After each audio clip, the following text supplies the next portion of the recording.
People are slow to leave it, quick to return. And there are others who come for a year or two and stay for a lifetime, sensing that they found a city that is in the world, yet sufficiently on the edge of it to have a different resonance. Let me tell you something about this city. All of us, we're all just passing through, and we've all been here forever. Those who came, those who stayed, those who never returned. Tides turn, seasons change, we've waited and we've watched. But we've always been here. We've always listened. Because there is a different resonance here.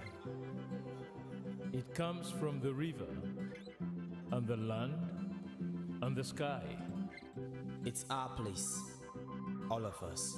This city belongs to everyone. And you know when it's your time. And it's our time. Listen, we are Freetown. The golden rules of Freetown. Don't pretend you're something that you're not. Don't go thinking you're better than anyone else. Or that anyone else is better than you. Don't shout about it. Get on with it. We are Freetown. Freetown! Freetown! Yeah! We found our voice again. I'm from India and Freetown. I'm from China and Freetown. I'm from the UK and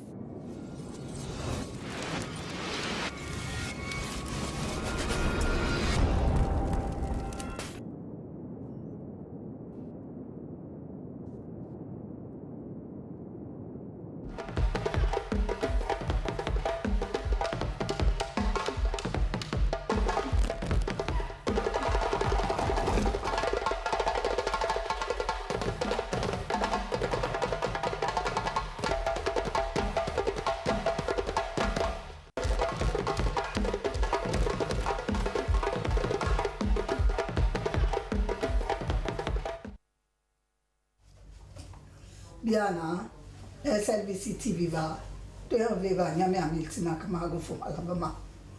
Kepe mega ya ligulo, Yawana go fe gumisi aviboy, Akutumawe. Kajia nawe, Tengani, Taboma, Miando, Ukevuli, Putloka Disibino, Tubana, Tia Piacologo, Hindi Siema. Tau Yamabo, World Bank me, Tugana Tijiala, Loa, to talk, Sia Nubali, Mawe Siala.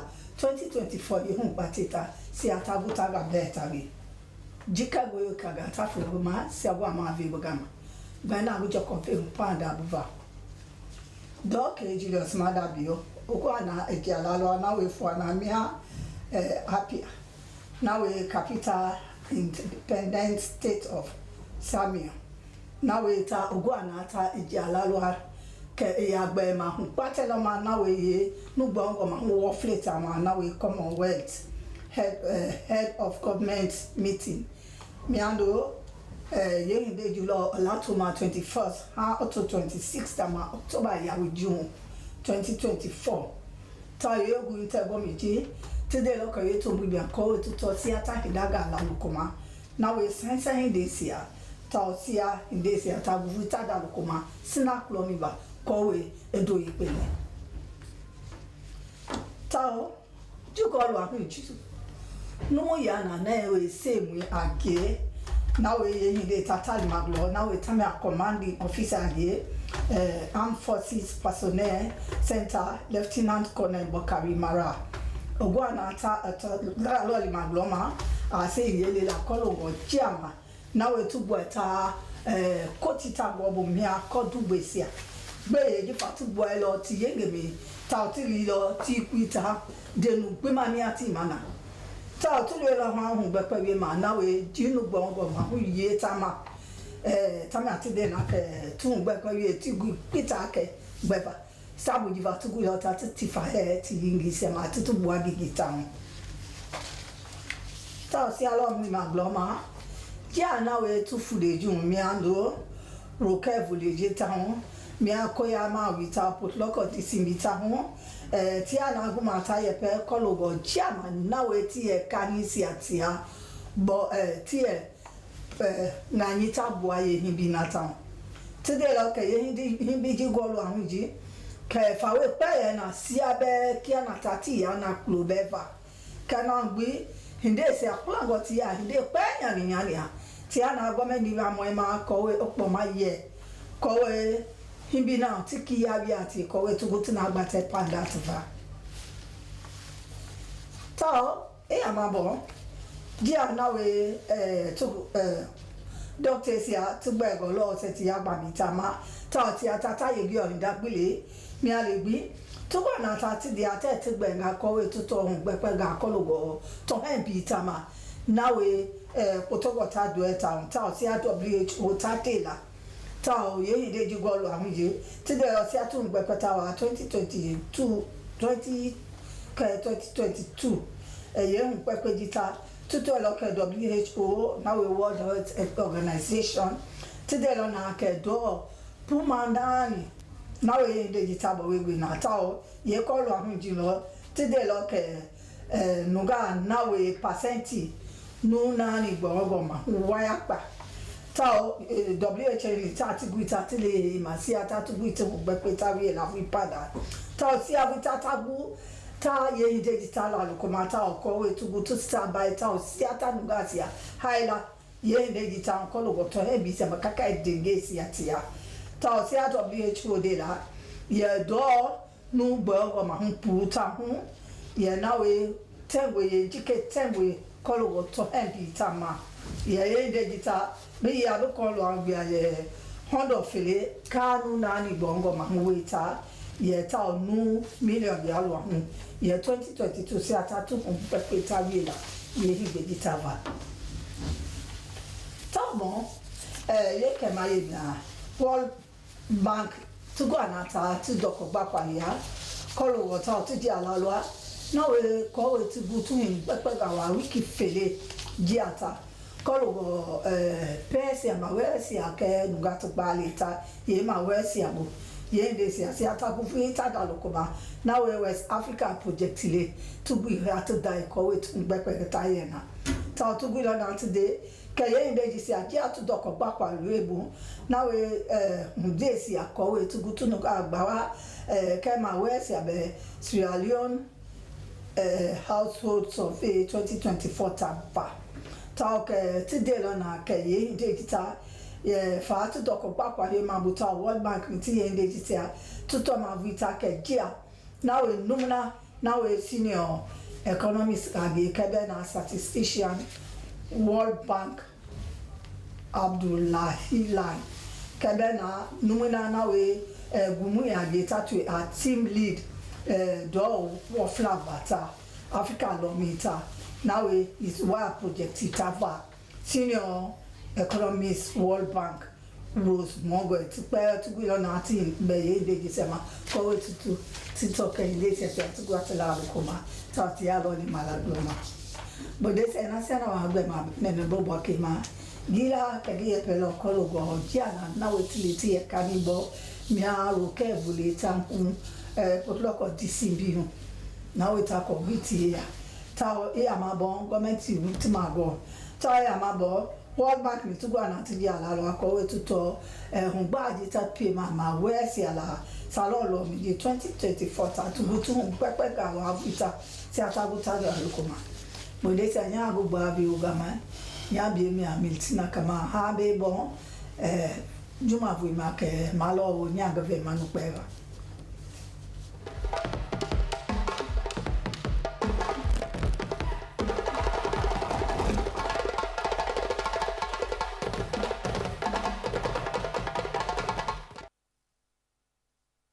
iko ka gbasne no gba fo ake mo no Sierra Leone Broadcasting Corporation television ni temenen alusini alimami sisenga ka ngata ka atera atislale bimo kasant ake malalu ka kapit atela do kai ka ayun kolinga lo pulokoi wa ma pant mate mala yon lo ko mo po botsman kapita ke de roles pi malis mate ma tu son pant mangi kan ko pangate ngi akum au ka do World Bank o ngange ampo de ka de bumpana yi antofasu salata ka de mo panta me ma de yo cha ka de kont afum kinaki ka tik to ka ata finanye aka womp ka antof Julius mara bienge pimo opo bi rokoi ka antof atela apiai o angangi ni aka sotila in so samao koko boprane ka amit maybe ka tba tren tamtde ngi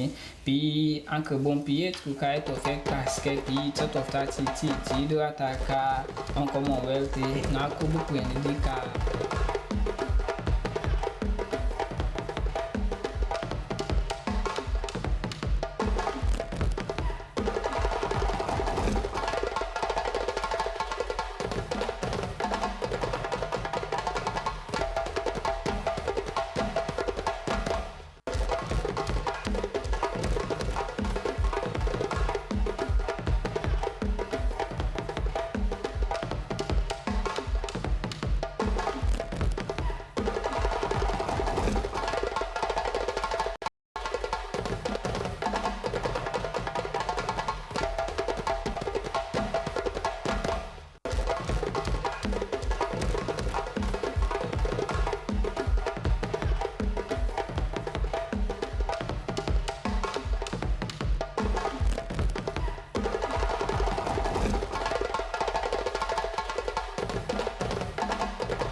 aka bom kant of Julius Madabio ni opo biro ko ka antof atila apia maka so tila so pa independent state of Simao koko bopo na ka amit maybe ka tba tren tamtde ni bi anka bom piet anye bi tot of 30 ti do ataka on Commonwealth di dan ko bopo na amita mi ka mo foga na me ka ba ka tinga gba yin an mama ba ka ba mo ke gba tam trukini awa an luka nga kinaki ni bet kira kama buta ya timi to final mapi ti bet tumona fa a sort of yet ati do ataka on Commonwealth ngi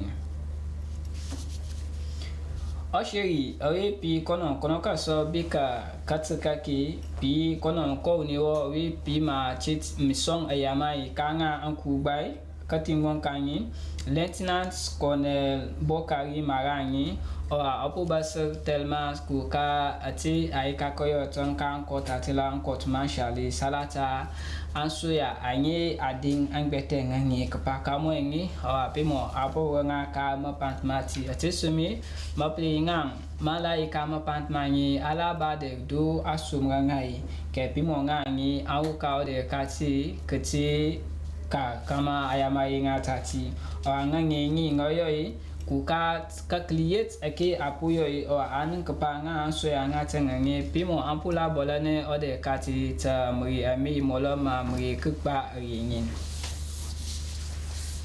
ka kapet atila do kai ka ontofoko ka anyun kulinga do pulokoi awa pimo trin tgbati ti tspola ta stongi mapede yafmanyi ampu muyu kuka mo sompa mingang abama ngi mapede kan gbap ngatangai pimo atila lukti an lokoi kasant amfmanyi malusame apoyo ka angbap ngatangai ti angangi ampu lese kapit kati pimo pepi taititione nga gbeng amba angba kamera ngati atesumi pimo afum ka an loko atla besli ka ma anwa di kasinte pi mapant mata mangi munafa famale angi ka kapit kati ka mo ngi ngoyo anfamangi ka angba ngata ngi na so apu tela requirements kan ka ayagba kama de butama kan ke kama guli butsi ta timi tfinangi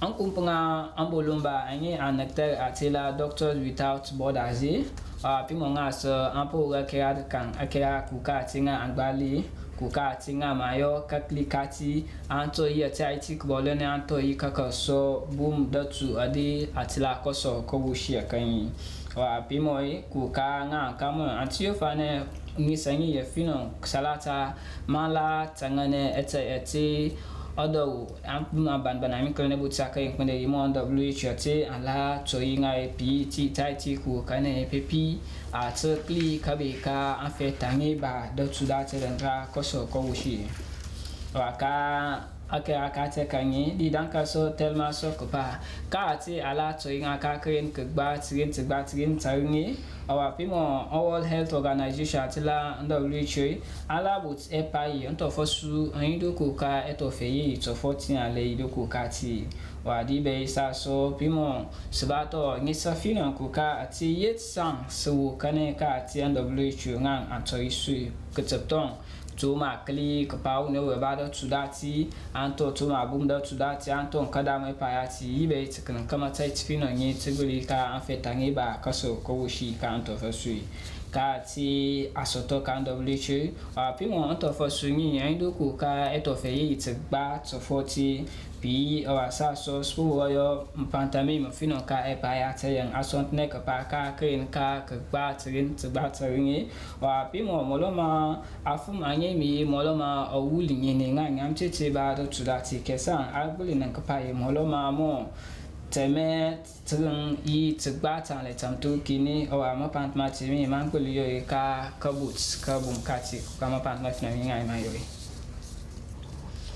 an kumpunga fum anyewu ka do World Bank kadi bumpone kama o kane tema di chori anto yi ati ITQ ka ma pantame ma de yomai pemo ampo ito ka kra tela statistics Sierra Leone ta e kale runto mo kadi gaki andi gaki tikri ba shape of kama bumpone kama ta ati ITQ salata kama guli botaya timi tifino ku kama pantma ko konta fuma ki ma de yo ki ma pantma mitma tamanye mibe tikedi nang tu ma blibut sama ku kama temi ma u kane anto ima temo lo mi ma pri ma pant ma ko konta fme o mi atio ma ka kinaki afama bana anyi u ka do World Bank anyi ngangi ade tikedi wo kane ka ti an World Bank ngangi ambuta tangi o api do ko kati awura bari an bana im click ka be ka sikan anto yi o ni o ibakata ko boli ko ka ma pant ma temangi mo Abdulalai bidungi wa kono ko iso ikubom so ka ebutisa anfam ayi etofei tamtederi ka ampanga tsengi wa mi bet kli ka ti abakli yoy ogbant kli pi kono kli ka be kampanga sikenga tofka an World Bank ati wuz munga ngi wa kono wo ba sa ke kwal komanto i gavis yama ngabe ngamde yo ma pantpata me ni bet kan kama taitsina tibuli ka ma pantame mande yo mani kadi mutong atsarai kuka afmanyi mchechi Lucas spimal smart mami ala yo ma ka kapita tiladu kai kan yin kulinga du polokoi o apimo mo yin ka mal ka ke malayo di wa mo ko pobu tsun pa me mboli kon ka kapit kati an World Bank kan fum ngata ngadiri wa nga so an pode ka de bum pane yen to fosu salata ma panta me mari yo man ka konta fumi kama ma pant ma fino magbeli to ko kati aluseni almame sisi itipatong awani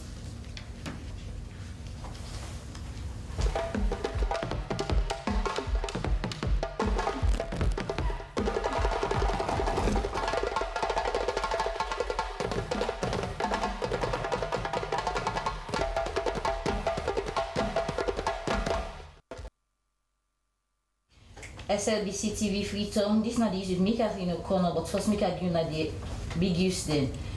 This is how in the pool inside Okai village na Potloko do and bog the community and World Bank then support team don't agree for Putan Pansalon integrated household survey will be this year. Now for the youth sport per one. President Julius Maada Biodo reach inside Apia, the capital city, na the independent state of Soma for attend the 27th Commonwealth of Government meeting. We don't begin from Monday the 21st and it go down October the 26th this year.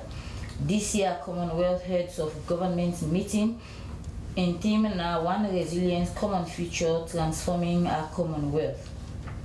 Prosecution witness number 1 wey say so na the commanding officer for the Armed Forces Personnel Center, Lieutenant Bokari Mara, don continue for talk na the court martial wey dey carry on say the accused person dem comot from the military after wey dem be left in different deployments and dem no be asked for excuse. He say the decision be come after wey dem don look inside, wey dem get people away for look inside that case day wey dem be absent na the military personnel after 21 days.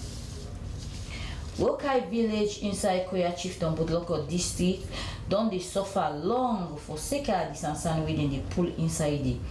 Although this particular sansan wey dem dey pull don tap now inside the community, but the village don left develop and na so it don open for make damage happen there after dem dey carry on with that sansan the way dem dey pull and no benefits no dey for sure na the community. Na for sake of this reason make people dey tap there right now, they call on government for help them and make them do different development wey go make them community look good. One medical body wey dem call Doctors Without Borders don inside one word wey dem improve na do say for fen wey do test avoid and main TB na some of the thing dem wey don make the able carry on with the work after WHO we don tell them wetin dem for do and how for fen and treat pikin dem wey get tuberculosis inside salon wey people can call TB. The report survey wey dem do na the one way dem do from 2022 and na the guideline and the way WHO wey people can call World Health Organization been inside 14 countries them and salon dey inside that 14 countries dem. But inside Sierra Leone case, the report show say right now 88% a day in line with wetin WHO been tell them for do. The thing the way they say them for do and how them go fair not but the sick and prevent them and treat them picking the yaso with the medicine them and the correct medicine them for fet the TB where they are picking them. According to the WHO, Salone they among the 30 countries them with serious TB case and they estimate them say the rate of 286 per 100 people them na enemy fair not say get TB inside 2022. The World Bank implementation support team don't begin a 2-week long mission na statistics salon office. Them as part of their work them for look inside the process we don't they carry on how they for harmonize and improve statistics inside statistics na the West Africa project. We all then go seriously get the opportunity for do technical support for make them go able for conduct the salon integrated household survey way for happen inside this year. The high-power delegation from the World Bank implementation support mission gets the senior economics and the statistician World Bank winner Abdullah Bedo, we say we saw na the team leader for the 7 West African countries them for the harmonizing and improving statistics inside West Africa project. The senior economics for World Bank winner Rose Mungai and the senior statistician World Bank winner Davis Vai Yema.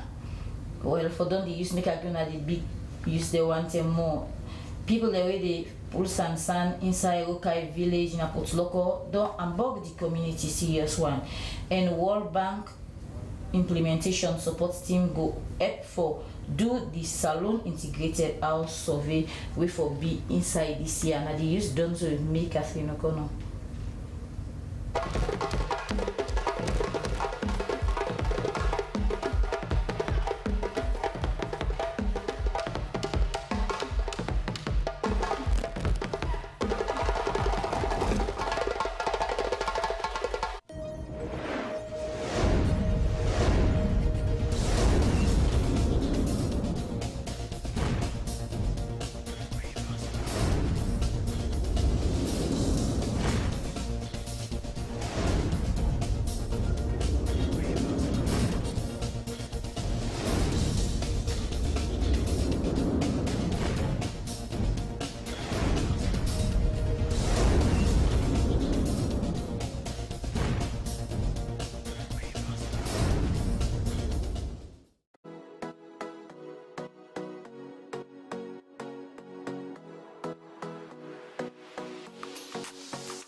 My name is Samuel Bangwa, a camera operator at SLBC.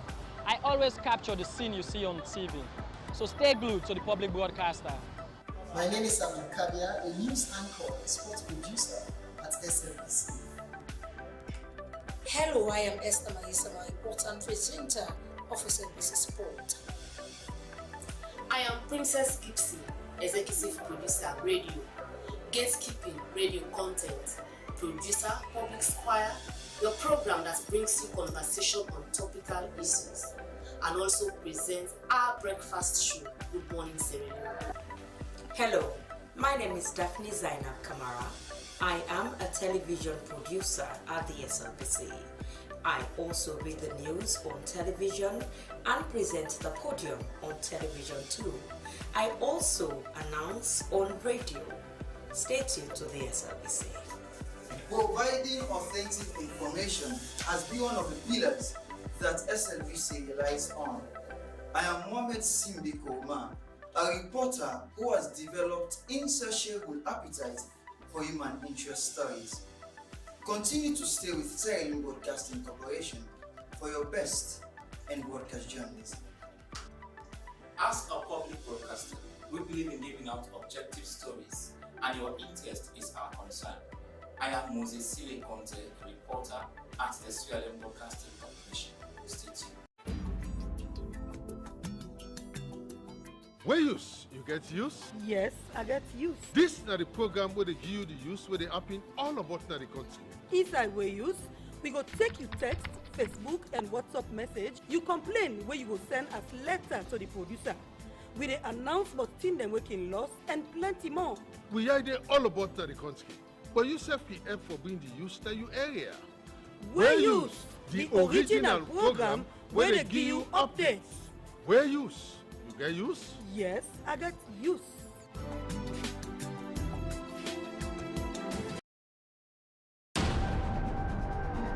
Sierra Leone is a country on a new path, a new path of development, a new direction. As we awaken to a new sense of patriotism and pride as Sierra Leoneans, the SLBC brings together enlightened senior citizens with much experience to help steer Sierra Leoneans on the path of a defined course of pride and consciousness, a constructive nationalism. So, join the SLBC for the program Constructive Nationalism. Come and let's build Sierra Leone every Saturday at 3 p.m. on the SLBC. Constructive Nationalism on the SLBC.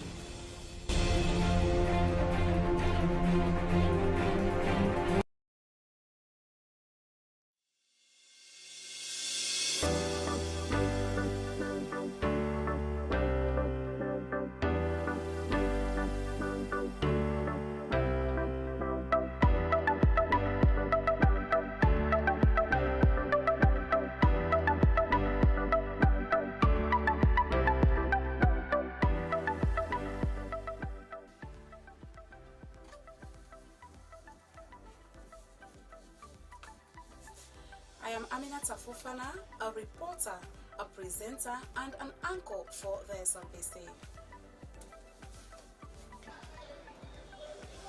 I am Dennis Fraser, a reporter and presenter here at the Public Broadcaster, and this is the SLBC.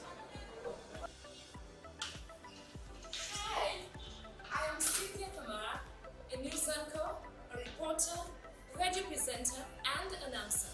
I find pleasure in keeping you updated, and it's a pleasure. Hello everyone, I am Stella Frederica Bangura, a reporter and presenter at the Sierra Leone Broadcasting Corporation. Stay tuned all day, every day. Cheers.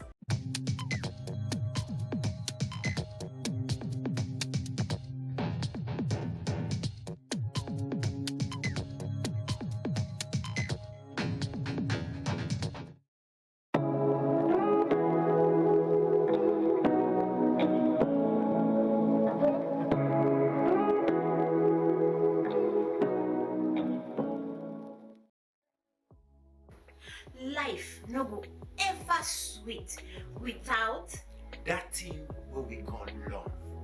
Now that make. No fact na a very good program. Where any big person can look and enjoy. Now the kind program we for spend time for watch. Now the kind program we for spend time for sit down for look. And this program it may around land for my and I wonder you say for life. The Love Factor show is about family, love, counseling, relationship. We build and maintain relationship.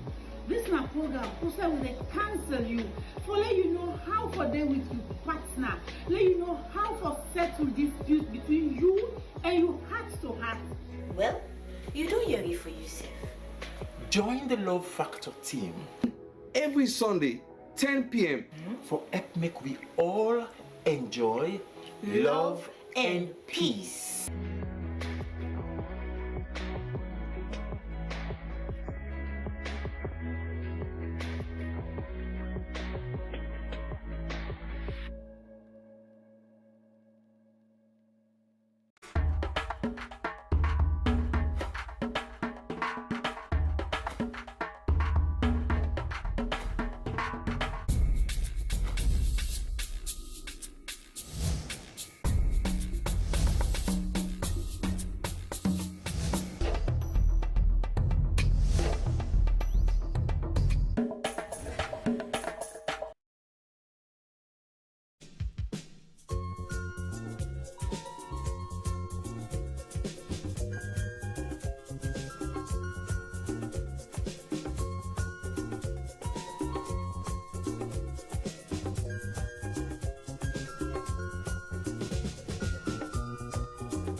A place cannot produce poems.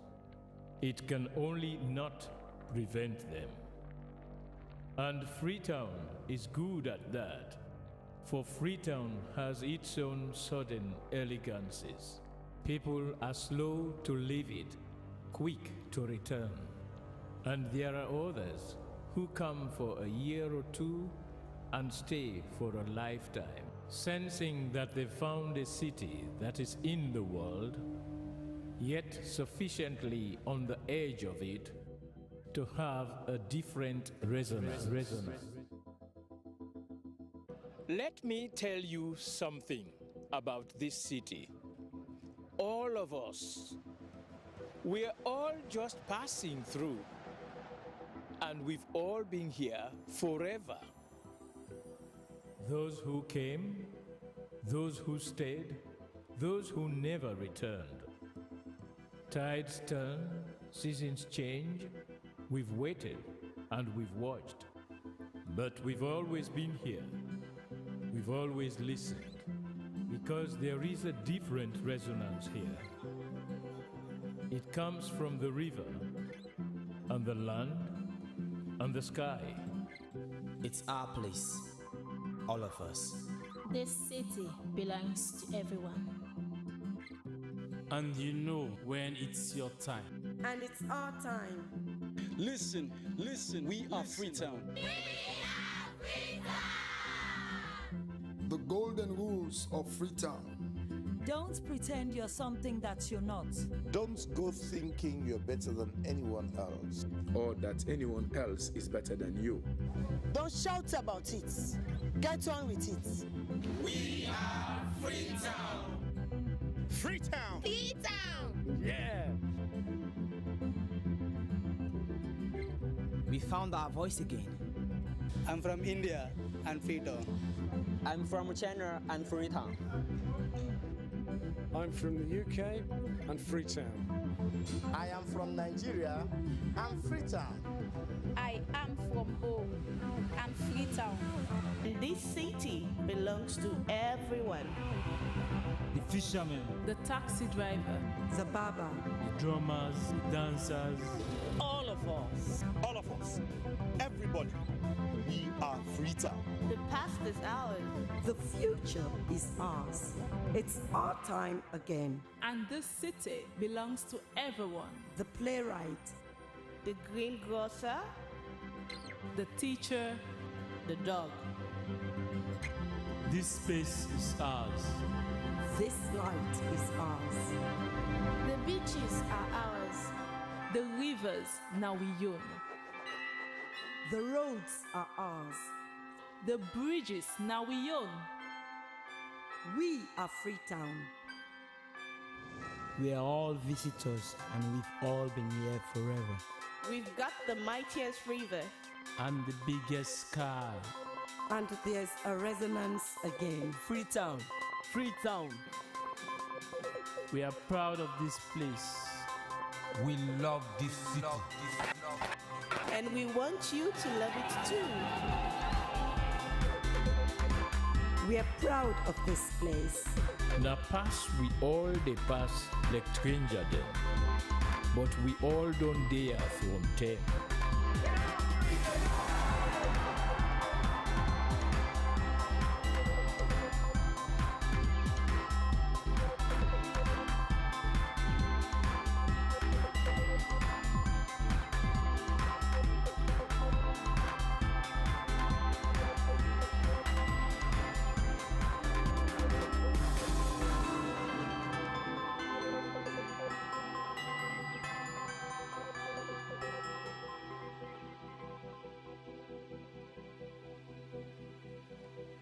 Come here, and you'll feel it, that end of the line sense of freedom.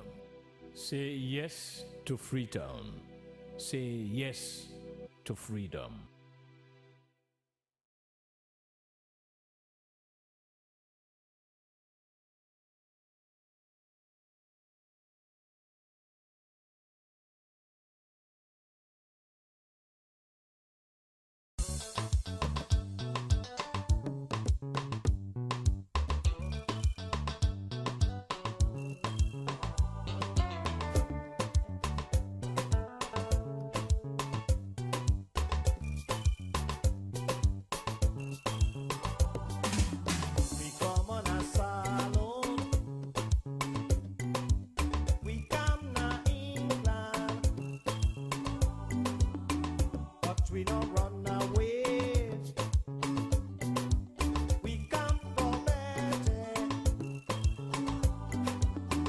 People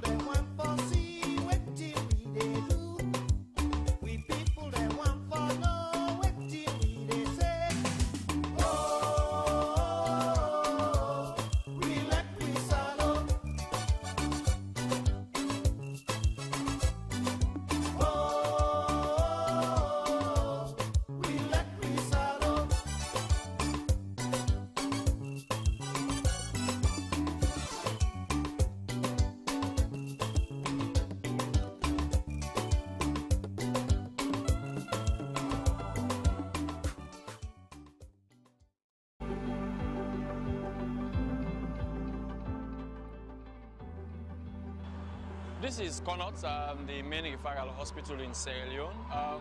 For those of us who have been in this country, this is where many Sierra Leoneans who can't afford to go to private facilities, this is where they come.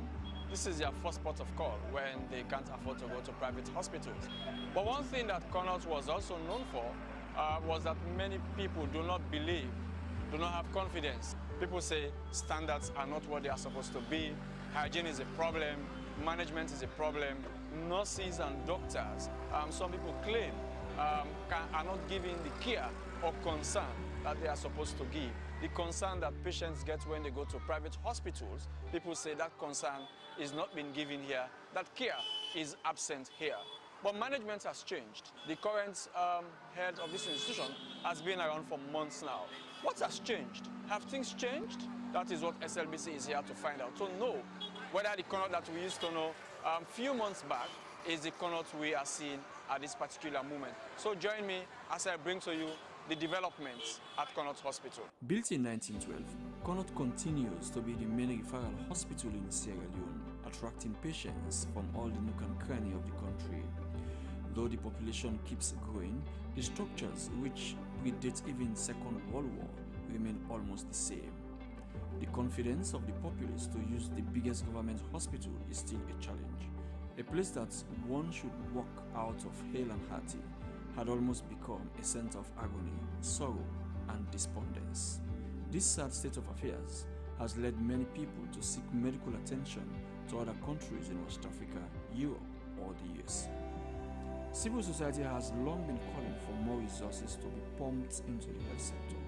One person who has been persistent in making that call is Victor Lansana. As a referral hospital, being the very last station or being the last port of call, I am expecting that the Ministry of Finance will be able to at least provide some huge money for this hospital, because this hospital is supposed to be having almost all the facilities that I think we're supposed to be having: X-ray machines, and other lab equipments, some other scanning machines. Whatever you will find in private hospital should be at the government hospital, Connaught Hospital.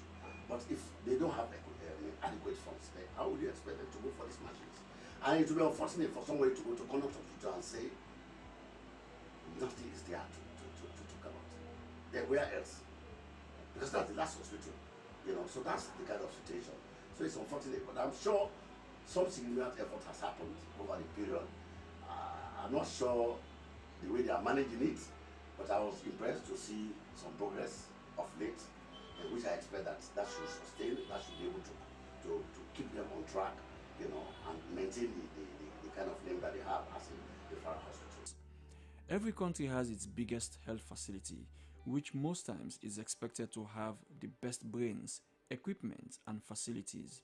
While Connaught is never short of qualified medical practitioners, its facilities and human treatment of its patients have always come under scrutiny.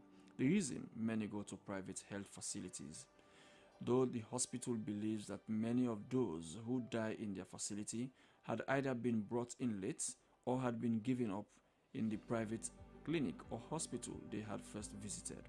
Restoring that confidence is still a Herculean task, but this management, led by Dr. Kapua, is determined to make Connaught the first point of contact for citizens. There were lack of reagents, lack of supplies, and all of these things. I think those were some of the things that were preventing people from coming to the facility, because once there is no proper organization, people will be there doing what they want to do, and the patient is sitting there waiting. We've heard all those stories. So now what we have done, we know one of our very important cadres, they are the nurses. Nurses are one of the most important. One, because of the job they do. Two, because they are the highest number in the healthcare providing system. So what we have done also is to organize trainings.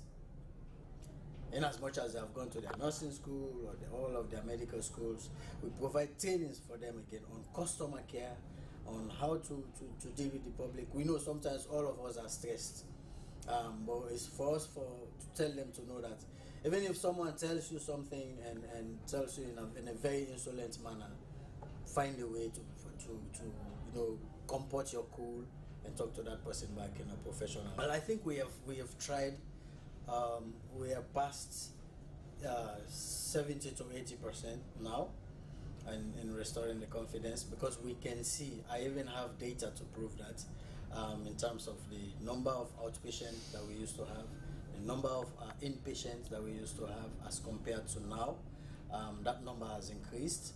It is against this background that a new hospital care manager was appointed in 2003. Dr. Kapua had worked in Kenema as a hospital superintendent, where he registered some remarkable achievements. He comes at a time when human capital development is top on government's agenda. But the question is, how can a nation achieve strong human resource if its citizens do not have access to proper medical care?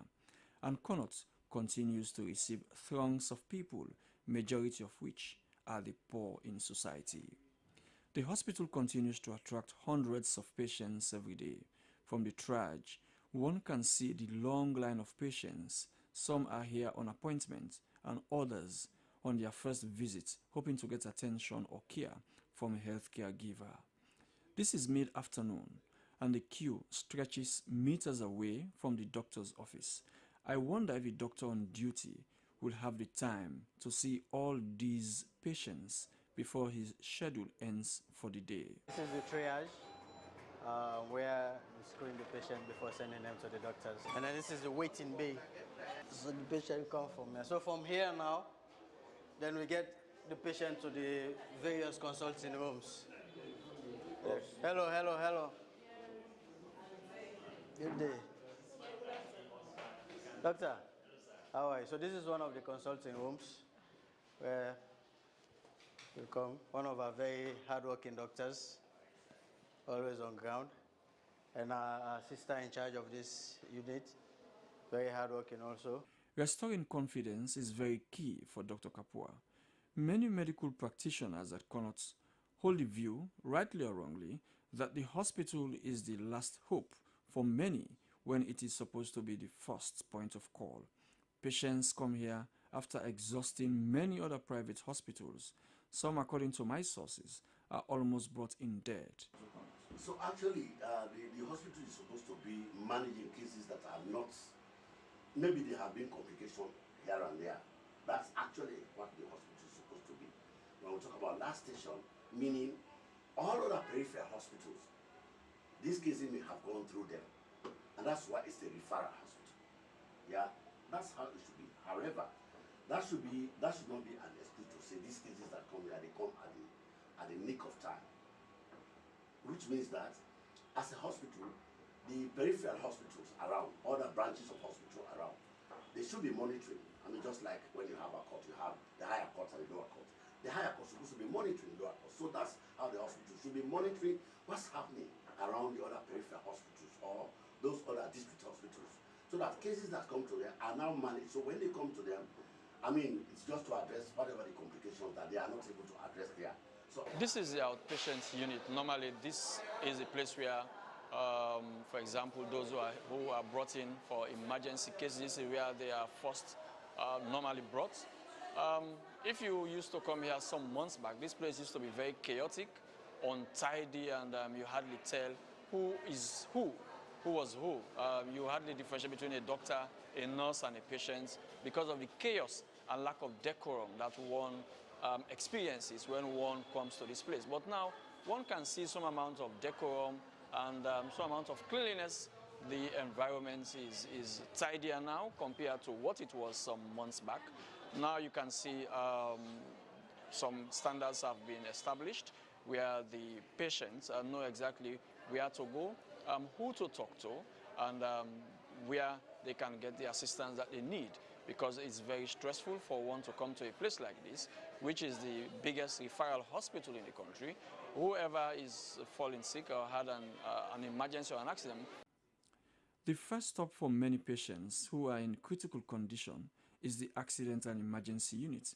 For now, this place was an eyesore with stench, unclean floor, and a crowd of people that you hardly tell the difference between a worker and a non-worker. This is the complete opposite of what this place was. One can say sanity and decorum is gradually returning. In the trauma ward, We met nurses and doctors doing their rounds. This outpatient unit houses people with stroke, burns, and accidents that are yet to be admitted into a ward. One can tell that capacity remains a challenge. One thing that discourages many people from coming to Connaught is the hygiene, as rodents and mosquitoes had found a habitable place in the hospital premises. Drainages were clogged with all types of wastes, from medical to domestic, which is not only a vector for the disease, but also a turn-off for patients and visitors. The current management has made hygiene one of its priorities. Regular cleaning of the drainages, wards, and courtyards has been duly carried out. The team also employs insecticides to clean the hospital premises of rodents, including rats. Having a clean environment is a challenge, as the hospital is surrounded by slum communities that have no respect for hygiene, and these rodents find slums as safe havens. Few wards have been renovated and open to the public, and the money, according to Dr. Kapua, is locally generated from the hospital. The hospital is making use of local content, as you can see from these drip stands. They were locally made. Work is ongoing in this ward. Before the renovation, this place was below a hospital standard. Nearly everything from beds and washrooms were in very poor condition. We've started this journey far back. We did Ward 5 with single-handed support from the management and the maintenance team. So we call it local content policy. So the management don't want to come with contractors outside. They rely on the local team. So we did the work in Ward 5. Management said, okay, we'll move to Ward 7. Now we are here in Ward 8. If you go to Ward 5 and 7, the same design, how the ward is designed is just the same as Ward 7. So it's the same we are going to replicate up here. Ward 7 is nearing completion. It will be open to the public.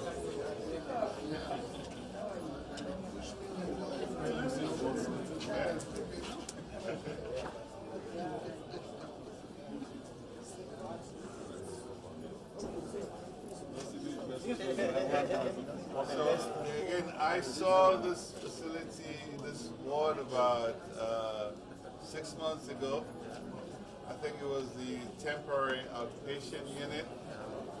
It was chaotic, it was wild, and so it's really nice to see, nicely painted. So on behalf of the people of Sierra Leone, on behalf of His Excellency the President, I want to say thank you to everybody for making this become the facility that it is now. Thank you very much. Sergeant,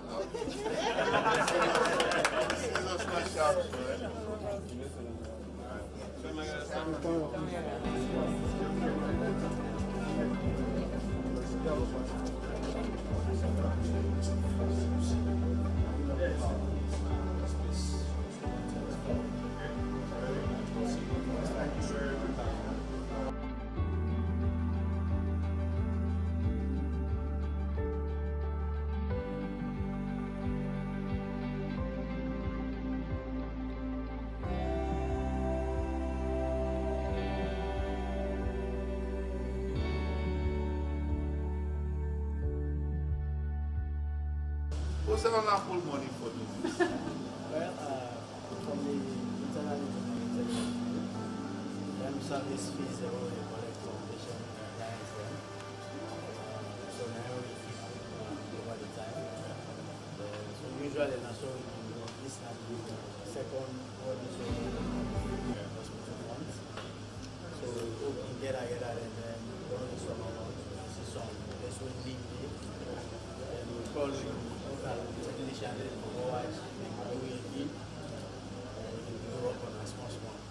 So I'm really glad for that, because we, the government, we give a subvention, we have to collect small fees. You find you use that money there for benefit the patient. Yeah? Because as I've been saying about 6 months ago, that's going to be temporary OPD. Once going to be renovate the emergency, going to be make it temporary OPD. It has to be chaotic. Everybody in there cousin in there. But now, when I don't get the emergency and don't move, it's not taking our money. The government, they give one, they collect, and renovate the space here. So Yeah? Edmond Tambasheku had a patient who was admitted at the oncology ward. Though his patient is improving, he still has a but. Connaught don't improve a lot because I remember the last time when we come here, the place not been too conducive, the smell and all other things. But now it much improved. The nurses are very cooperative, and they do their work well. And new experience, we don't say where we there, whenever we call upon the nurses, where issues they arise, and they come on board and they help we in their own way where they face it. I encounter some certain challenges because where you come, Naya, you forget money because needle safe you want, pass you buy. So that's not the only challenges that they will face. There are others who believe they should give the hospital a try and see if they can recover. Regina Ndanema had many doubts about Connaught amidst her fears and ambivalence. She decided to come with her mother to the facility. Unfortunately, she underwent a successful surgery and was now recovering.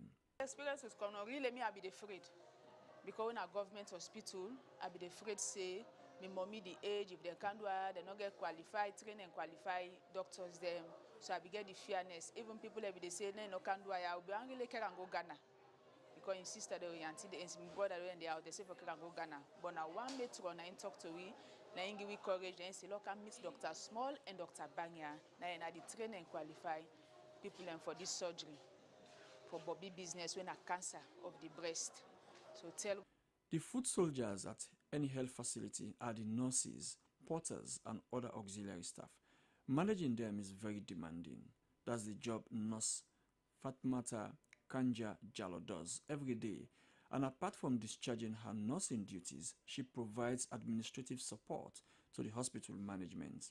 The senior matron at Connaught is well-experienced nurse who has risen through the ranks and is one of the pillars of support to the hospital. Things have changed drastically and you can see it visibly as you go along because lots of patients now have confidence. That is why we are having the influx of patients at Connaught Hospital. In fact, we are even challenging with bed capacity because everybody wants to come to Connaught.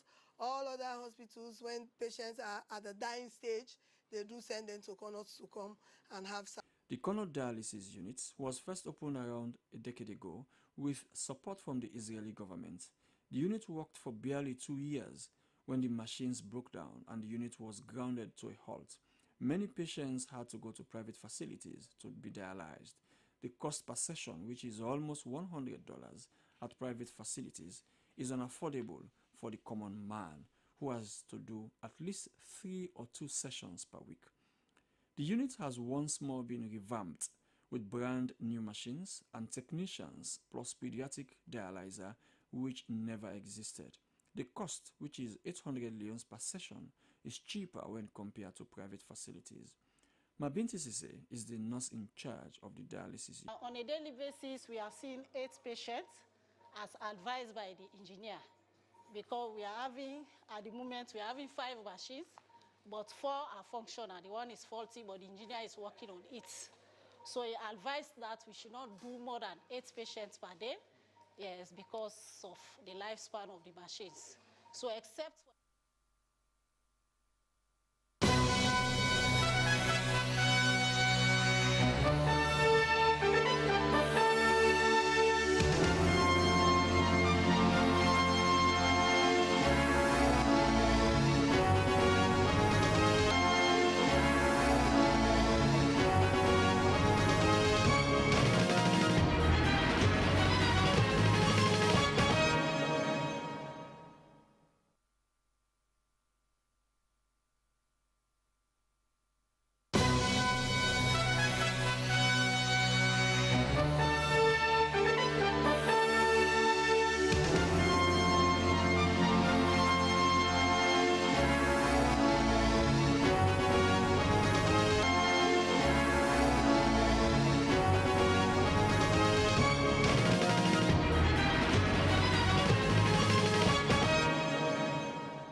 run away.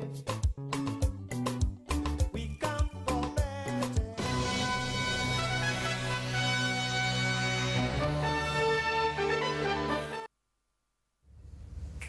It's midday in Freetown, and welcome to this edition of the Podium, which is coming to you live from the Sierra Leone Broadcasting Corporation with me, Asmiba.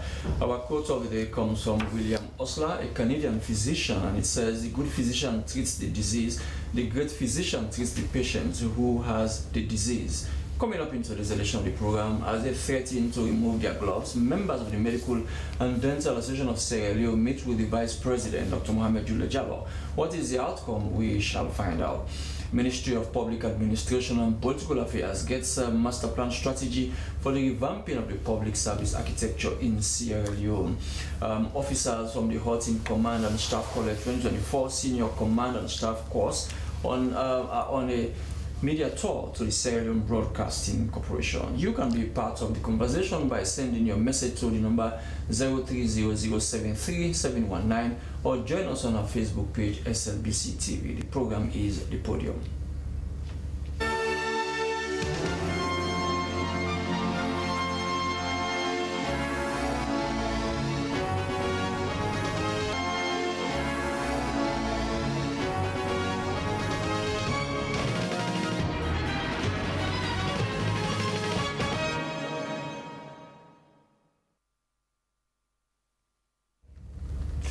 Let's start with our first story. The Ministry of Public Administration and Political Affairs will be organizing a 3-day seminar for the validation of the master plan strategy to revamp the public service architecture in Sierra Leone. The program will take place at the New Brookfield Hotel from the 24th to the 25th October 2024. The program is expected to attract all the key stakeholders of the public service architecture with a theme, reform to revamp. Well, revamping the public sector was one of the promises made by President Julius Maada when he was campaigning, as he promised to revamp it and make it more efficient and service delivery to the people of this country. Well, the Deputy Minister of the Ministry of Public Administration and Political Affairs is Philip Tetema. He is here with us. Welcome to the program, sir. Good afternoon. Okay. Good afternoon, listeners. Yeah, before the validation, take us through the processes that the ministry and stakeholders have gone so far. How far you've come up to this stage. Yeah, thank you very much. Before now, the ministry was called Ministry of Public and Political Affairs, and with the goodwill of His Excellency in the manifesto, one of the game changers, the 5 says revamping the public sector architecture for meritocracy, among other things. So the ministry was transformed to Ministry of Public Administration and Political Affairs. And since then, over meeting with all public sector actors, and during the design of the medium-term plan, it was also looked at and as an enabler. So the ministry is now called Ministry of Public Administration and Political Affairs, and in the President Manifesto, revamping the public sector architecture. In that manifesto, the medium-term development plan, which is 2024 to 2030, there are key areas. For example, in the plan, in Pillar 5.5, transforming the public service architecture is the ministry's mandate. In page 111, our key role in that medium-term national development plan is the coordinating the affairs of public sector institutions in revamping the public service architecture. So that's our key role in coordinating, like human resource, public sector reform unit, the head of civil service, cabinet secretariat, and public service commission. Mm-hmm. So since then, we'll be looking at those institutions and we'll be working very collaboratively, and we are working with our key partner is UNDP, and they're one of our financiers in addition to the great job government is doing. So we hired a consultant to develop our master and strategic plan. So they've been, and it was given a time frame. So this master and strategic plan has been written. So we are bringing together all public sector actors, including our key permanent secretaries, deputy secretaries, professional heads, to validate that document. Okay. So, and our partners. What are the key issues in this master plan? Several key issues. Like I was telling you, in this master plan, for example, what is happening currently, there is no alignment among ministries. There is overlapping of functions. I come to lack of incentive among civil servants, which is culminating to corruption, incompetencies. There are no policies before in terms of policy on public service. There's no act. In terms of salaries, there have been a lot of variances. You go to Ministry of Development, Ministry of Finance, the people in SLBC with the same qualification. Or different payment disparities. High, So one of the key... And that is very key. And one of the key, yes. So in the Medium National Development Plan, they were able to come out with 6 pillars. And one is the structural alignment and rationalization of mandates. Because most of the institutions have conflicting mandates. So in revamping, we have to look at that, and it was picked up by the Ministry of Development. The second one is human resource management, what we call normally manpower planning. That's the second pillar. The third one is public sector coordination management. That's the role of the ministry. The fourth one is monitoring, evaluation, and performance management for effective public service delivery. Then the fifth one is e-governance. We want to see probably by 2026, wherein at the public service level, would have gone far in the e-governance. Do we have the infrastructure?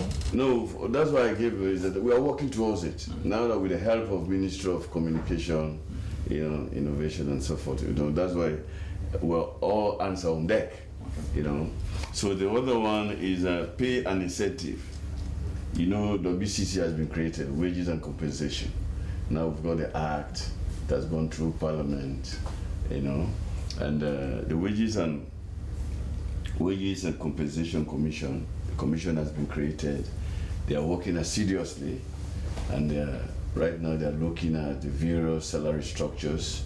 Very soon, as against 2026, we'll be able to align some of these salaries. So that's why a commission has been created that is going to help the revamping process. On this issue of aligning salaries, take for instance, you have the pure civil servants, and you have those who are public servants, mostly employed by key sometimes commissions and other agencies. Yes. Especially when a new government comes to power, it appoints people in those institutions, new commissions, and sometimes they are given lofty salaries as against what civil servants receive. So is it going to cut across? That's why we're saying revamping. When we are revamping, we'll call it pay and incentive. We're going to look at that. That's why the Medium National Development Plan picked it up. There are 6 pillars, and one of the pillars is pay and incentive. Incentive goes with efficiency and good output. If you look at the civil service code, it's covering civil servants. It's not covering the public service. You understand? That's why Public Service Commission 2, they'll be working assiduously in developing their public service policy, which has been out and it has been validated. It's still in progress, and we're quite aware. You look at the commissions and you look at the agencies, from 1986 when we had the SAP, Structural Adjustment Program. That brought the emergence of several commissions, with the objective that there are a lot of inefficiencies in the main ministry. To complement, specialized people out of the ministry to have commission so that the efficiency will be optimized. That was the essence. But then there was no policy and act, to cover that. So people for the years past, they've been taking advantage, of designing their which rules guide the public which concomitantly negatively impacted on the performance of their colleagues they left in the mainstream. So because of lack of incentive, lack of good working environment, because pay and incentive is very, very, very, very, very appropriate for an effective leadership or administration. Okay. So we are quite aware. So that's why all this is captured in the strategic document. That's why we are calling all experts that are including our partners that are working within the public sector. We'll come tomorrow and Friday. We'll look at the document line by line because they are the experts, and even former or retired permanent secretaries have been invited, among other public sector specialists. We'll look at this document. So by 2026, Sierra Leone will be proud of a very sound administrative care. When you are developing this policy, this document, did you get, for example, the buy-in or the inputs of some key stakeholders? For example, let's look at the teachers. Many times I have interviewed teachers, and they are the ones who are very keen on seeing the implementation of this uniform salary, and also the medical practitioners, for example, the doctors. They are also keen on seeing that. They always say, when they look at colleagues of theirs in other MDAs, they are better paid than them. These are two key stakeholders. No, well, you see, when we go into the nitty-gritties, roles and responsibility, remember I tell you it's pillar 6 within the medium national plan, that pay and incentive, you understand? The rules are different. Now we'll be recruiting purely on meritocracy. You understand? It's not as before, where you have 10, 15 graduates and you're interviewing them, then you leave out the first class student, second class student, you take the third class student. Is it not still happening? No, it's not still happening to my knowledge. You understand? Under this government, it's not still happening. The PSC is very, very strict on that now. But in the next 1 or 2 years, in fact, everything will be through portal, over e-governance, which is one of the medium-term concerns. Like you're talking about teachers, talking about nurses. These are public sector workers. They are not civil servants, so they are not covered by the civil service code. You understand? But nonetheless, the strategic plan is covering all of that. What can we do that will make the performance of teachers more efficient, and their output so that they can teach well? Because even there's a saying that learning only takes place when the learner appreciates the learning scenario. So meaning, even the teachers themselves, they will not benefit much from. Because, for example, some teachers are saying, an individual with a master's degree in another department, another agency, is paid, let's say, maybe around 15,000 euros. No, it's role and responsibility. A teacher in a secondary school, an SSS teacher, will only dream of having such a salary.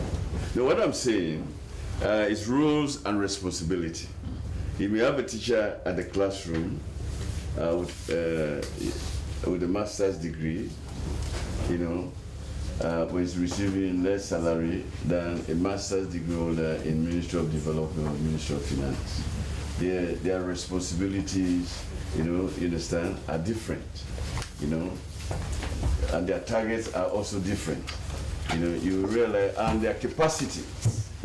Everything about effective leadership is about competency and capacities. You can be capable but not competent. The reason why some of these people are receiving higher salaries, as we say, leadership capacities and competencies for effective leadership. You understand? So that's the reason. For example, you will see in some institutions a master's holder is receiving higher salary than a teacher with the same degree. As I said, He may have that master's degree. If you check now, he takes statistics, probably may not be a computer literate. You understand? And if you give him a job that is supposed to, you give him a job on Monday morning, you're expecting that job to finish by 12 o'clock, you will not get it. That cannot be found only with teachers. It's just an hypothetical case. If you also go to the civil service also. Listen, it's just an hypothetical case. I know. That's why e-governance. That's why e-governance. They are busy bombing. That's why e-governance is part of the Medium-Term National Development Plan. Okay. By 2026, we are making sure that we go paperless. Instead of things being equal. Okay. Well, continue to be with us. He is Deputy Minister Philip Tetema Tondone. The program is a podium coming to you live from the Sierra Leone Broadcasting Corporation. Well, the Houghton Academy was established after the country's civil war by the British military to train and reposition the army to meet modern-day military operations. Well, over the years, the academy has trained thousands of military personnel in Sierra Leone and other parts of the South region. Well, today, students of the Houghton Academy and Staff College 2024 Senior Command and Staff Course 02 are on a media tour to SLBC. Well, many of the top brass of the Sierra Armed Forces have gone through the Houghton Academy, where they are trained on strategic leadership, management, and other military areas. Well, I have 3 senior military officers who have joined us on the podium. I have Lieutenant Colonel Mustafa Kuruma from the Republic of Sierra Leone Armed Forces, Major Saitoti Francis, who is from Kenya, Lieutenant Commander Jonathan Michael Jenkins from the Sierra Leone Navy. Welcome, gentlemen. Thank you. Thank you very much. So let me start with Major Saitoti Francis from Kenya. Is it the first time you are coming to Sierra Leone? Yes, this is my first time to come to Sierra Leone. Okay. Yes. How have you enjoyed your stay so far? Well, let me first of all thank you very much for hosting us. I've been around for 1 month now, and indeed it has been a wonderful experience for me coming from Kenya. Although this is not the first time that we have Kenyans coming to Sierra Leone, but for me as a person, this is the first time, and indeed I had a wonderful moment. We used to have Kenbats during, after the war. Kenya had a battalion in the UN peacekeeping forces. We call them Kenbat, the Kenyan battalion. Absolutely. Kenya served here during the civil war, and yes, we took part in restoring peace and security to this great country, the Republic of Sierra Leone. Okay, so tell us your purpose of coming this time around. Well, the purpose of me coming from Kenya to Sierra Leone is to undertake this very important and premier course, the Senior Command and Staff course. That is a requirement for officers of this cadre to undertake in preparation for, the responsibilities that come with this rank and even subsequent rank moving forward in the military career. It is a course that imparts in us the requisite knowledge and skills that is required of us as we move forward, in discharging our duties as staff officers, as commanders, as leaders and management in our respective... So what are these key responsibilities that you have been prepared to take up in the next few years? Absolutely. The most important one is problem solving. Men and women in uniform are always, confronted with challenges.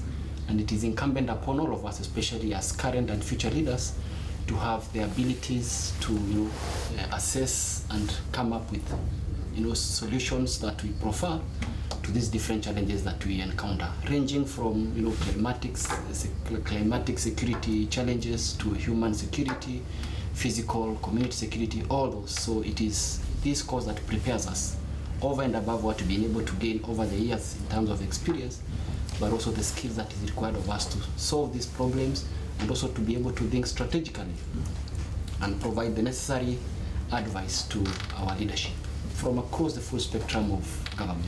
Okay. I'm sure you're also trained how to have emotional stability, because as senior officers, your emotion is very important. Sometimes you are not expected to follow your emotion, but to think strategically and in a very thoughtful way before you decide. Sometimes you are in a military, you are the theater of war, and you are the one commanding the troop. Your decision is very key. It can make or unmake your men.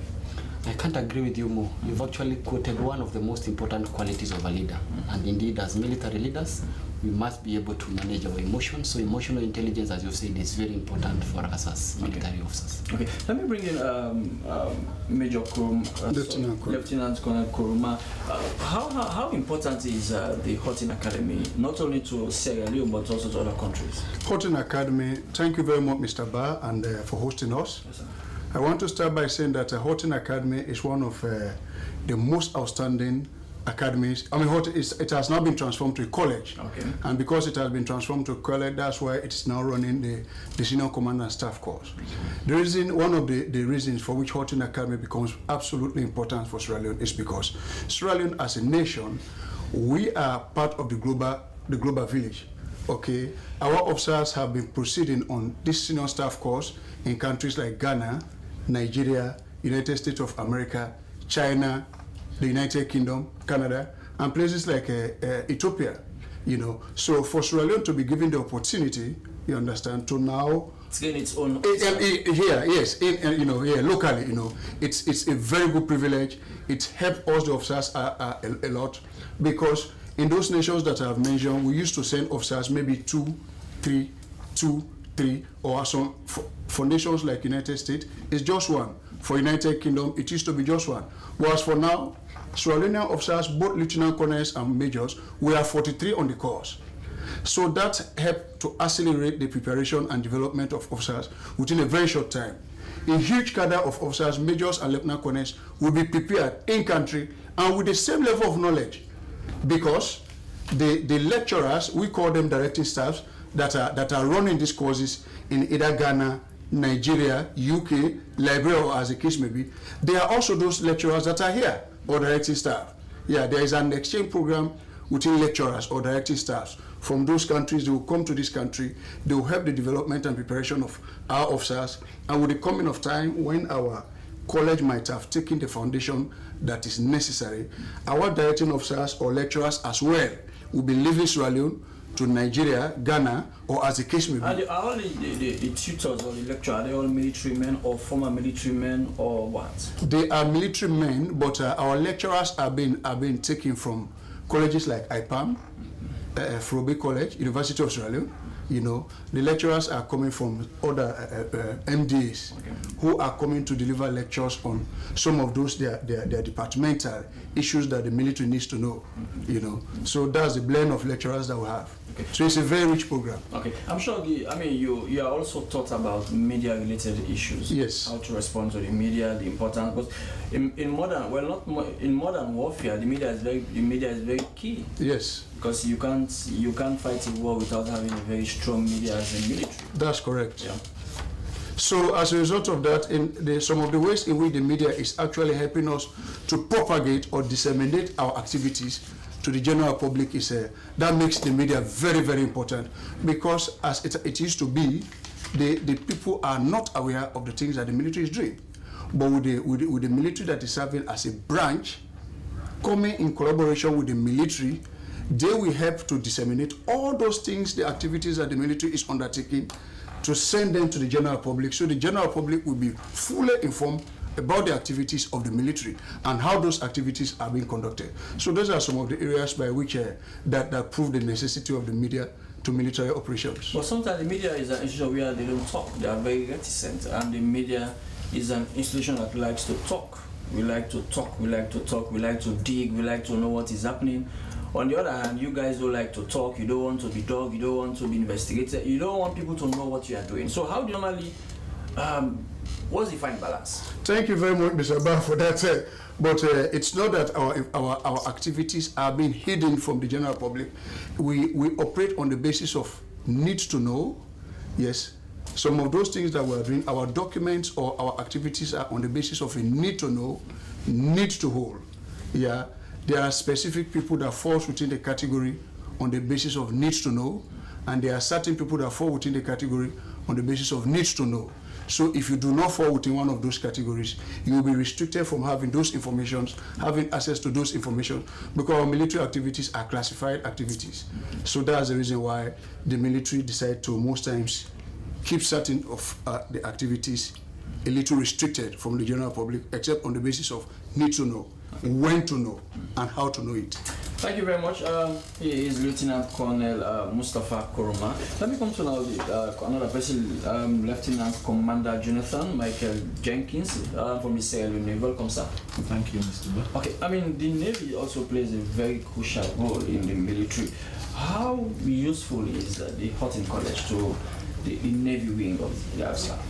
Actually, the Hutton Command and Staff College is most useful to all of the armed wings within the Republic of Sierra Leone Armed Forces, because it's a blend of, you know, and it's a blend of course that they are running, and all about what is being taught there, you know, circle around one goal. Because being a naval and air force person or be an infantry, we go in for one case study, and that is what is all about leadership, like my colleague initially said, because it's a mix of, you know, leadership package, wherein at this cadre of officers you are expected to go through that, you know, because irrespective of the unit you are coming from, though other units might be specialist units, but for us as a Navy, we are equally benefiting like our colleagues, because at the end of it, we are being given the same mission or task in terms of operational capability. Or you operate on different terrains. Yes. While some operate on the land, you operate on the sea. On the sea. But you can be still given, you know, the same orders, because you have your own role to support. In so doing, we collaborate. So there is the need for all of us to have the same, you know, level of expectation and the level of training, so that we can articulate in time of dispensing. So how did you find the course? How fascinating? Was it fascinating? Of course, yes. Was it mind-blowing? Sure enough, the course is tedious, but that is how it should be like, because that is what we do expect. Because as officers, we are always on top of the situation. We need to be 2 steps ahead of our subordinates, because we have to, you know, discharge the orders, and we have to lead them in terms of operation or in battle. So it is of higher, you know, value that we always be, you know, ahead, far ahead, to keep the pace, so that we bring them on board to execute the correct duties expected of them. Okay. I mean, having other officers from other countries, it's added some blend into the whole milieu. How did you find that aspect? I mean, sitting in class with officers from Kenya or from other countries, I mean, sharing ideas, I mean, and stuff like that. This brings about institutional benefits, you know, by creating, you know, these stronger ties, regional ties, because bringing us together, it's like, you know, we are not new to ourselves. The army and the military code of conduct is the same, no matter where you go. You know, we are all working on same wavelength. The tactics they teach out there is the same tactics they teach here. You know, the modus operandi are all the same. So there is nothing different from coming here or we going there. That sounds very interesting. Yeah. So how do militaries try to overpower or outmaneuver other militaries? For example, when 2 countries go to war, when the modus operandi are the same? Well, it depends on your fighting power. Yes, because when we start talking about fighting power, we have all 3, you know, organs. When we talk about the conceptual components, the physical and the moral components. You know, perhaps your conceptual component, which is the thought process, can be more than the other, depending on or your physical component, whereby you need the ability or manpower, logistically and the like, you know, the resources. In so doing, if you are more stronger than the other army, then you can easily outweigh them. Wow. Major, you want to have a bite on that question? Well, the modus operandi are the same, but when, for example, 2 countries go to war, I mean, they are both military. I mean, they are both militaries, and how is that one overpower the other? One outmaneuvers the other. I will try to just draw an analogy for our viewers to understand this. If you bring two chess players, there'll definitely be one that will emerge victorious, despite the two of them being great chess players. So wars and battles is just a game of chess. So it all depends on who has the edge over the other, be it, as you have said, the physical, the moral, and even the conceptual. Who has the edge, who has that advantage over the other in terms of the outmaneuvering, as you've said. But it's purely a game of chess. Okay. Mr. Ba, if I'm to add to it, please, if I'm to add to it, technology now plays a major part as well. If you can look at what is happening now between Russia and Ukraine, what's currently happening between Russia and Ukraine, the requirement for manpower is being reduced to a greater extent. Here they are using technology is playing a greater role. You see drones moving up to 700 miles, drones moving up to 1,000 miles, unmanned area vehicles. Unmanned area vehicles. You see artillery shells traveling 1,000 miles, missiles traveling 1,700 miles. Technology. Had it not been the emergence of those technology, it would take manpower, let's say a week, to cover 1,500 miles or 1,700 miles. So is technology making the work of the military easier? Absolutely. Absolutely. Absolutely. We used to have humans, what we call human intelligence. Humans will go to the battlefield to scan what's happening on the battlefield. But these days, it is drones. Yeah. You mount a drone, in the space of 3-4 minutes, the drone has covered 30-40 miles, and the drone will be up there unheard and unseen. You understand? And that drone will be able to recce or survey the land area that the drone has been programmed to cover. That drone will cover that land area, and as it is covering that area, it is sending back that information to the base where it was being sent from, you see. And it is sending the information, they are processing the information at the base. So all is technology. So technology is helping make the work of the military absolutely easier. Wow, that's very interesting. The program is a podium. I'm coming to you live from the Sierra Leone Broadcasting Corporation. We are going for a short break. After the break, the program continues.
Well, let's now go to education as a way to contribute to the country's human capital development, especially on higher education, where a group of Sierra Leoneans abroad have set up a college called Julcoms with the focus on public health, reproductive health, and laboratory technicians. Well, according to the founders, the college will contribute immensely to the human resource, especially in the health sector. Well, I have in the studio Peter Williams. Welcome to the program, Peter.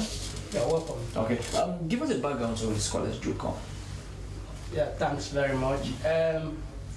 Julcom College was founded in 2022, and we have served for the past 2 years. We had our first batch of graduation last year, and we are currently preparing again a set of students which have already completed their training to be graduated. And our major focus is to bridge the gap between the poor and the rich, and to ensure that they have equal access to education. Because we have found out that many of the colleges or the institutions, majority of the people are unable to afford the fee to pay.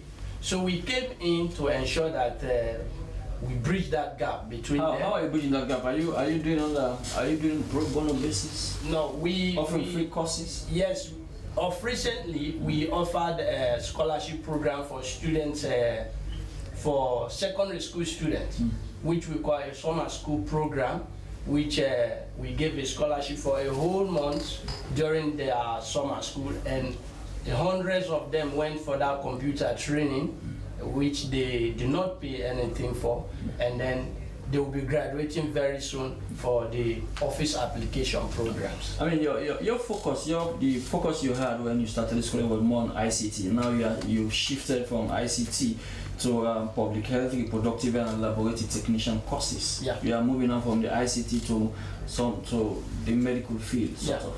Yeah. So we are an institution. We are expecting us to grow at any moment. We are not limited to a single department. That is why we ensure that we handle departments sequentially. When we initially started, we knew technology is the baseline. So we started with technology, haven't succeeded. Have you succeeded in that? Yes. Within the short time? Yes, that we ensure that we are building up a capacity to, we have our threshold, which we evaluate ourselves, that we have the full team to ensure the service delivery of this department is fully in place. So once we have done that, then we move to another stage. Now we are moving from the technological department. We have introduced the medical department, which we have decided to offer reproductive health, laboratory technician, and public health. What are the criteria?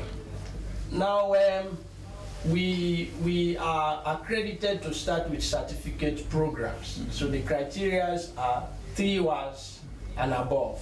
So once the person have 3 hours, is qualified. So including English and math. Yes. So once what we are doing is to ensure that we encourage people who have, the urge, the passion, to pursue their medical courses that do not have the complete requirement. Or even if you have the complete requirement, but you do not have the money to go to the university where you can be trained as a medical doctor. But 3 hours can't take you to a degree course. It can only stop you to certificate. Yes. So 1,000 miles joining start with a single step. So I think instead of you sitting down home waiting until you get the WAS requirement complete, you can start with a certificate course with us. I think that's a great foundation for you, because there are so many things that you can compare the two.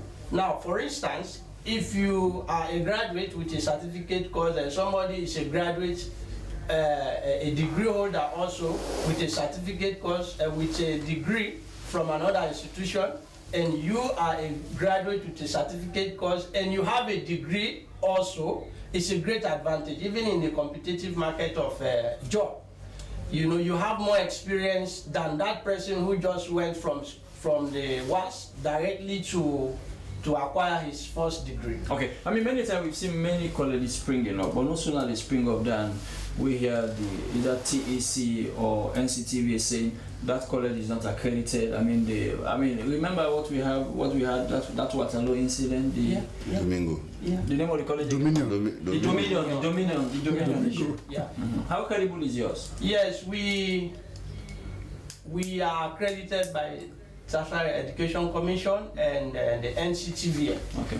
So we ensured we did the necessary processes.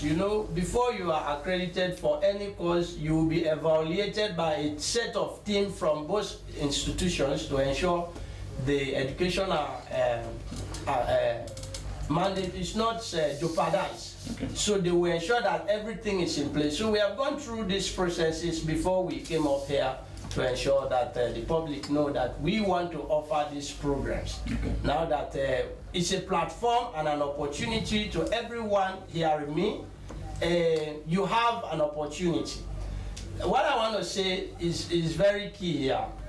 Most of our fellow young Sierra Leoneans always look for a single strategy to achieve their goal. Especially, for instance, if they are limited by a society, they think everything is finished. But I'm sure there are many strategies to achieve your goal.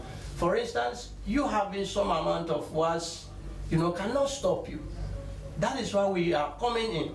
And what we are doing now is, we are also preparing them to ensure that if ever they have to face their wives again, it will be a goal for you. Okay. Because with a set of team of people which we have that know more about chemistry, physics, biology, English, after our certificate program, you are well equipped for both national and international exams. Thank you very much, William. Continue to be with us. The program is a project. Philip, now after the validation, I'm sure certain issues are going to emerge. I mean, the document is going to be looked at with critical eyes, and I'm sure there are certain issues that they will say, okay, no, take this one out, include this. How are you going to put all those ideas together once more and come out with something? Yeah, like, as I said, the strategic document was given to a consultant under the sponsorship of UNDP. Is Sierra Leone a consultant? No, a Nigerian consultant who is based in South Africa and supported by our own experts here, the public sector experts like PSC, Public Sector Reform Unit. After the validation tomorrow and next tomorrow, where with all permanent secretaries, public sector experts will be there, including our partners. The document will be looked at because it's like looking at the consultants' thinking and what generally from the African point of view. But we're looking at public administration now from the African point of view, like principles of inclusivity, leaving no one behind is a key thing now for African administration. So when after we've validated, then all the comments will be collated and a committee also will be set up to aid the consultant. They will come out with a final document. Have you also looked at other best practices in the... Oh, several cases. Because there is this South. No, several. But we have an agreement with Egypt, Kenya, South Africa, several, So you want to have a hybrid model? Well, no, we want to have an African model. We call it an hybrid. But what we say, the contemporary African administrative strategy, that is fit for purpose. So is it going to shift from the colonial civil service that we inherited after independence? Oh, because, no, you're not sure. Because they are contemporary issues. I mean, the civil service that many former colonial, African... No, the strategy is about public service. I told you, you have a civil service and the public service. The civil service is being controlled or managed by the HRMO. And these are people within the grades of 1 to 6, and you have the ones that grade 7 to grade 13 that are managed by the head of the cabinet secretariat and so forth. We are looking at the public service, inclusive of the civil service, you understand? Bringing in systems and processes. If you go to Ghana, you go to Kenya, how will the civil servant behave? In terms of like introduction of the e-governance, as I told you. Okay. Then another pillar that we've introduced as a ministry is too, in addition to the medium-term development, that is gender and social inclusion. Okay. Social inclusion. Then communication and citizens engagement. Mind you, our ministry is Ministry of Public Administration and Political Affairs. So in effect, this document will be looking at 8 pillars, and by the grace of God, tomorrow and Friday, we believe it will be highly exhausted. Okay, thank you very much. Lieutenant Colonel Kuroma, the modern military has also changed a lot. I mean, sometimes some countries will spend 5, 10, 15 years without even going to war, but it still has a military.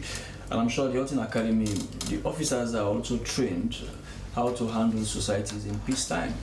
How governments can use the military to also take part in national development, national issues. Yeah, there are several ways, and these are some of the courses that Hilton Command and Staff College is actually delivering. There are several sectors where the military help, in development. For instance, agriculture. I'm aware that, I know you are aware that of the Army Agricultural Unit in Moyamba, which is doing a lot in that area. They are producing huge quantity of rice, and that rice is helping in the substitution of some of the rice that is being purchased by the military. So it has helped reduce the cost that the government is spending annually on rice purchases or import, you understand, because of the actions of Army Agricultural Unit. And very recently, we are currently engaged in some engineering construction work. Yeah, there are huge equipments we have brought in from Turkey by His Excellency the President, and those equipments are being given to the military, and that one is being handled by the Army engineer. In other countries, the best engineers, the best medical doctors are found in the military. Because it's the most disciplined and most honorable institution in the world. That's the reason. Yeah. The minister can attest to that. The military is the most noble institution in the world. Yeah, they operate based on honor. They operate based on national interest. The military, everything about the military is a projection of nationalism. The military is geared towards the protection of the nation. So the people are trained with the ability to even risk their life for the protection and safety of that nation and its citizens, and to develop to protect their development. So you see, but coming to the area of the amount nations spend on their militaries, there are several factors that are around that area. One, it is based on the national income base of the nation.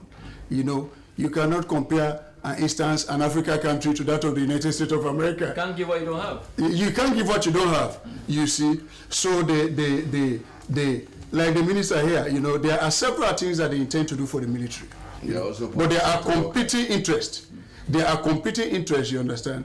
These emerging developing nations, there are several competing interests. So the government is equally, in as much as the government is trying to prioritize those things that they can do for the military, there are also other developmental areas that are competing for this little budget. Let me bring in Major Sai Toti from Kenya.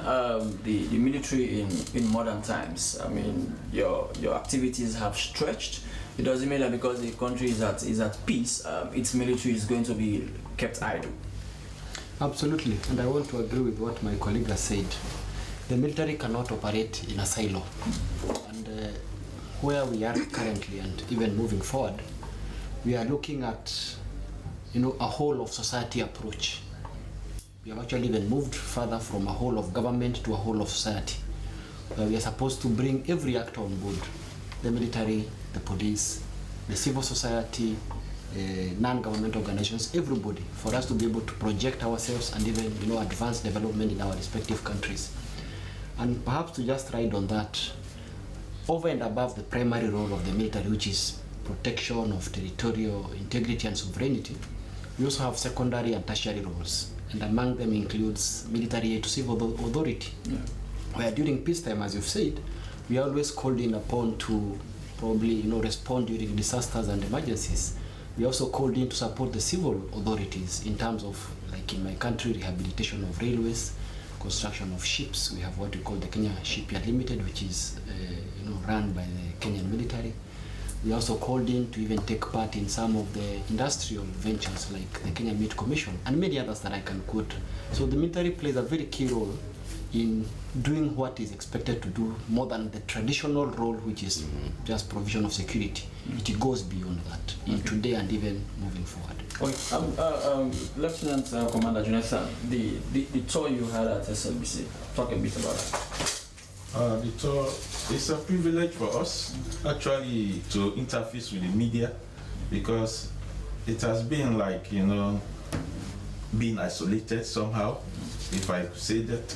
But with the opportunities we've got today, I think this is something that will drive something in us to actually give out our best and try to be confident, you know, to see how best we can associate with the media house. Now knowing that the media house is not something that you could shy from, but it's better you try to be interwoven so that things will happen imaginarily, as you may not, you know, think of it, whereby they will project, you know, sell out your up-to-date activities and all that you are doing. coming here, I believe, is a good, something that we have actually grasped today, and we'll take it along. Thank you, Major Koma. Sorry, Koma, do you want to add something on that? You visited the SLBC. Yeah, we have gone to AYV and we've gone to Star TV. Yeah. You guys are helping us to propagate, to notify the nation of our activities, which we appreciate very much. Okay. We appreciate that very much. Major Saitoti, what's the relationship between the media and the military in Kenya? It's a wonderful one, and I'm not trying to exaggerate, because we have come to learn the very significant role that the military plays. The media plays in terms of, achieving the national interests. And one of the national interests, as you may be aware, is national security.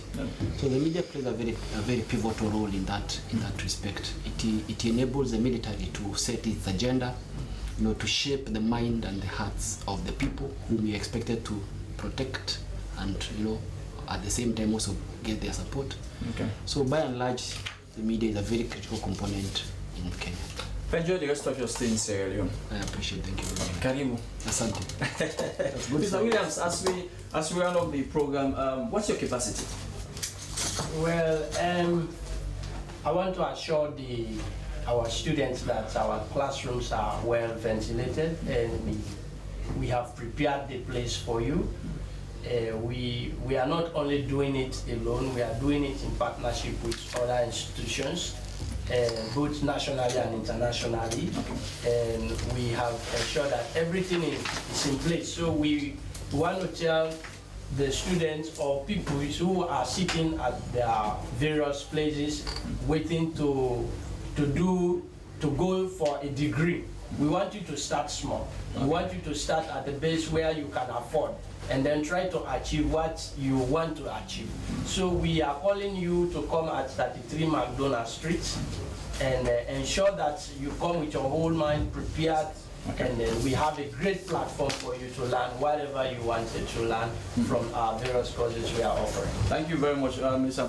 Tondon. As we go, what do you think is going to be the high points of these two deliberations? Yeah, well, I just want to resound it to ask all participants that have received our letters, all public sector workers, including my brothers there, the military have been invited, the police, and all permanent secretaries, to come tomorrow so that we can validate this master strategic plan of revamping the public sector entity in Sierra Leone.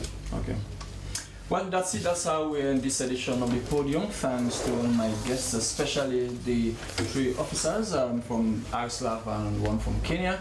On behalf of all of us and the rest of the production team, led by my producer Salmataba, I have been your host Asmi Bat. We'll join you again tomorrow. God bless you. Goodbye. Thank you.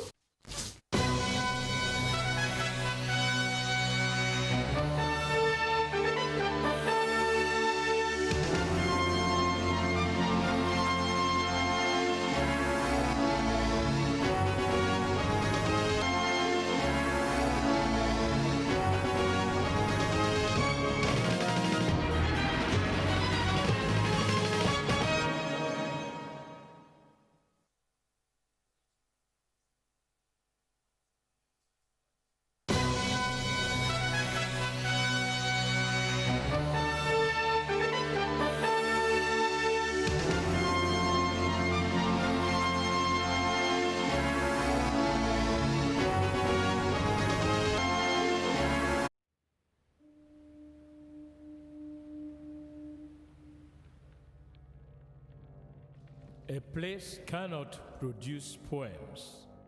It can only not prevent them. And Freetown is good at that, for Freetown has its own sudden elegances. People are slow to leave it, quick to return. And there are others who come for a year or two and stay for a lifetime, sensing that they found a city that is in the world, yet sufficiently on the edge of it to have a different resonance. Let me tell you something about this city. All of us, we're all just passing through, and we've all been here forever. Those who came, those who stayed, those who never returned. Tides turn, seasons change. We've waited and we've watched. But we've always been here. We've always listened. Because there is a different resonance here.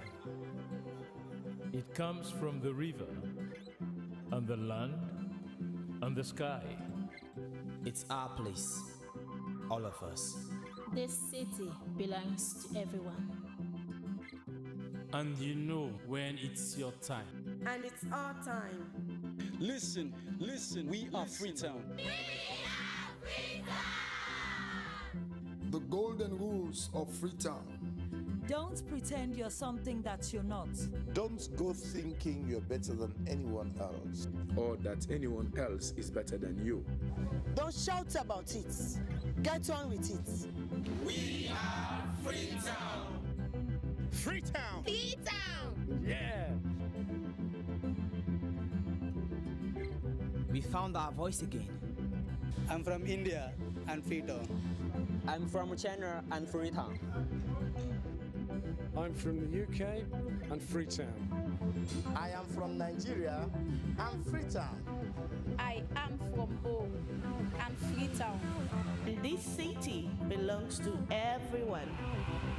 The fishermen, The taxi driver, The barber, the drummers, the dancers. All of us. All of us. Everybody. We are Freetown. The past is ours. the future is ours. It's our time again. and this city belongs to everyone. The playwright, The greengrocer, The teacher, the dog. This space is ours. this light is ours. The beaches are ours. the rivers now we own, The roads are ours. the bridges now we own. We are Freetown. We are all visitors and we've all been here forever. We've got the mightiest river. And the biggest sky. And there's a resonance again. Freetown. Freetown. We are proud of this place. We love this city. And we want you to love it too. We are proud of this place. Na pass we all dey pass like stranger dem, but we all don dey from them.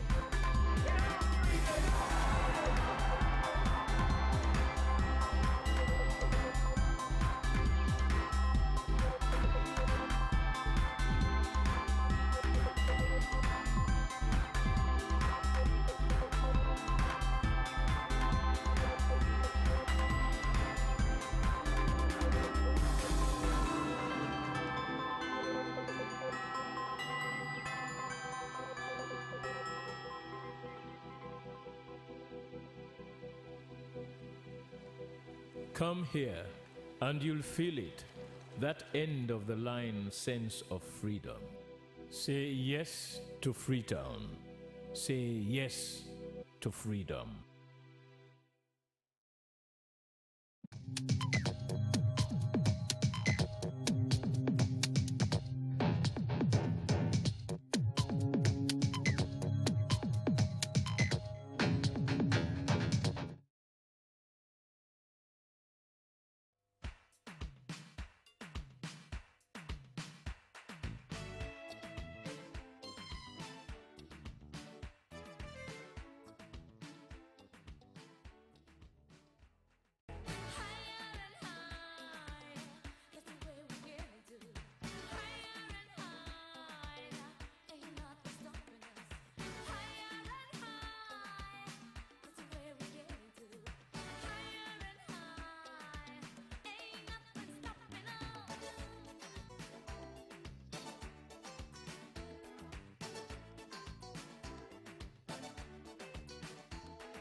Are you from a big family or a small family? Yeah, I'm from a 9-piece family.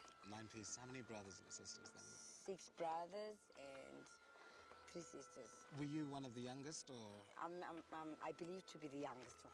Really? Okay. Yeah. Because some people say that with big families, if you are the youngest, it's also kind of an attention thing. To get the attention you desire, you need to be a little more extrovert and everything like that. Would you say that's true? Yeah, that's true.